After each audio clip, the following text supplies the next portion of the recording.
On April 15th last year, 2 bombs exploded here on Boylston Street, killing 3 people and injuring over 260 others. The first anniversary will be marked with a special tribute event hosted jointly by the city's mayor, Marty Walsh, and the state governor, Deval Patrick.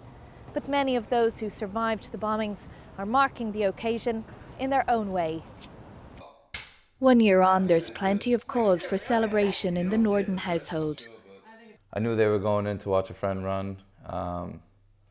So Sunday I started calling my friends. I was like, hey, you guys want to go in and meet my brother and watch, my friend run and blah, blah, blah. It was their friend too, but so yeah, that's how we decided to meet up with them.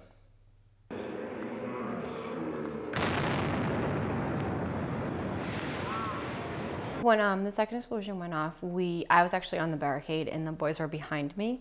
So they were on the sidewalk closer to the restaurant. And I heard the first explosion, and you knew that it wasn't something that was supposed to happen. The noise was just very unfamiliar. So I actually had turned around and was running towards them. I thought when it first went off, you first started hearing people clapping and you could hear people screaming and all sorts of yelling, people, like, what's going on? And I thought it was a gas explosion, like a manhole cover blew off, and I just seen this huge flame go up the side of this building, and then, like, we were, he thought, like, North Korea bombed us, like, weird stuff was going through your mind. We didn't know what was going on. So a buddy of ours was like, all right, we got to get in the street. We tried to make our way towards that street. That was our plan, and the second one went off. And how near were you to the second explosion? I guess, like, from our injuries and stuff, within like 4 feet.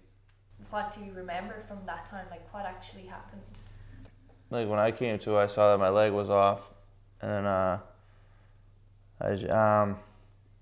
right away after though, like, someone did run over a former military, and he said I'll be all right. He just told me, like, lay back, and then I asked him to, like, throw water on my back because, like, my back was burning. But that's like the only thing I felt though. Like, I didn't feel no other pain or nothing. But I couldn't see, like, anyone's faces. Like, I couldn't see faces. Like, all the stuff that happened, like, the people helped me, and then, like, when I was getting into the ambulance, I called my mom to just tell her that we were hurt. But I was hurt, and I didn't know where JP and Jackie were. The first thing I remember is, like, being on the ground and being a little dazed and confused. I didn't know what it was, and it clicked. Like, I thought I got punched. I didn't know what happened, like, right in the beginning. And then when I thought about it, like, I tried to get up, and I tried to get up at this leg first, and I looked down and it was gone because I couldn't get up. I didn't know why I couldn't get up, and then I knew it kicked in. That that a bomb went off or something, whatever. It just went off down there. It just hit me there. So when I looked down, my pants were on fire, and I was just putting them out, and my shirt up here was on fire. I remember my stomach and my back were burnt, and it was just, that was causing the most pain at that time. And I just kept telling them, like, that my stomach was really hurt. It was really in pain. And I remember looking at my leg, and my leg had a lot of damage. You could see, like, the bone and the tissue. I was in a medically induced coma for 7 to 8 days.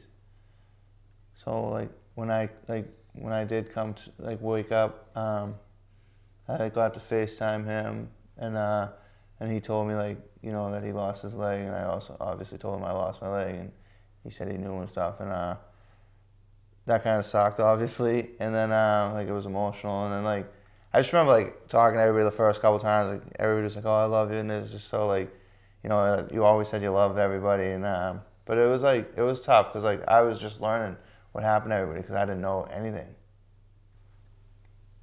I didn't watch the news or anything like that to see what was going on. I didn't want to deal with all that. But yeah, I didn't talk to him for 7 or 8 days. My mother kept telling me every time I asked to call him, like, oh, he's in surgery, or he's this or he's that, which could have been possible because I was doing the same thing. So.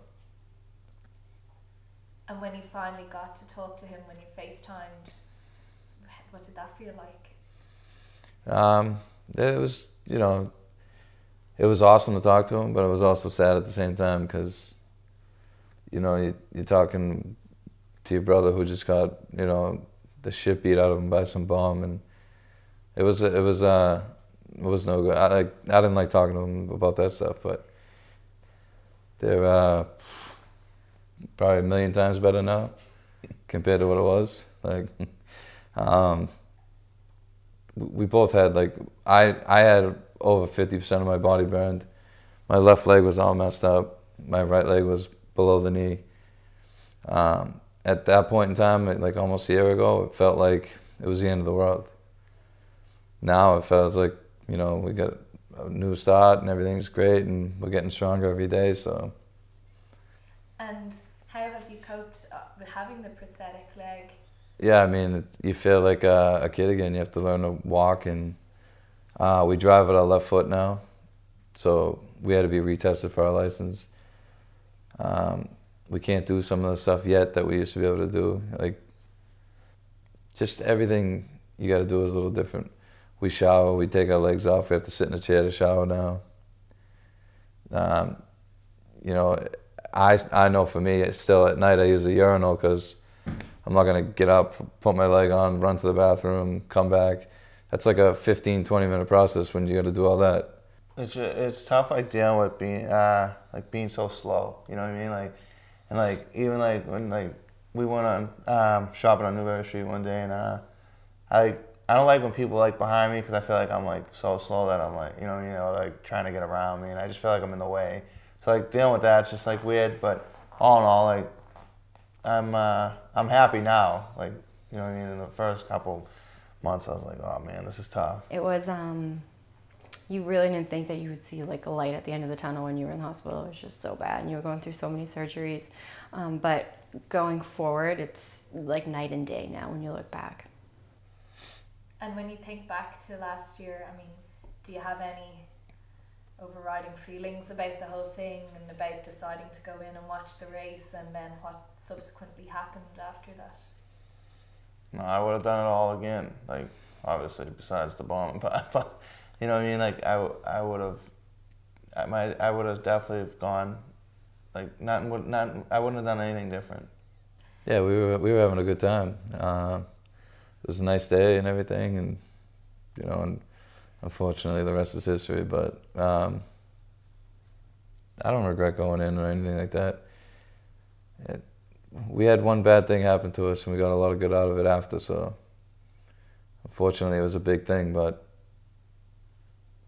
life goes on, right? Do you ever feel angry about everything that happened?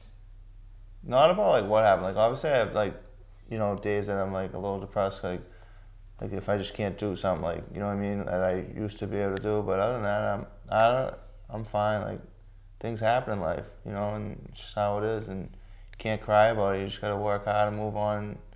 I think when you work hard, as like I've seen now, like to how hard we've worked, the positive things happen. And like you said, with all the people around, especially the city of Boston, like, everybody's wonderful. So I think we have a good shot of having positive things in our future. Tragedy happens to everybody, unfortunately. Ours was just very public. And so if, you know, you can show them a picture and it can make them feel better, we hope to do that.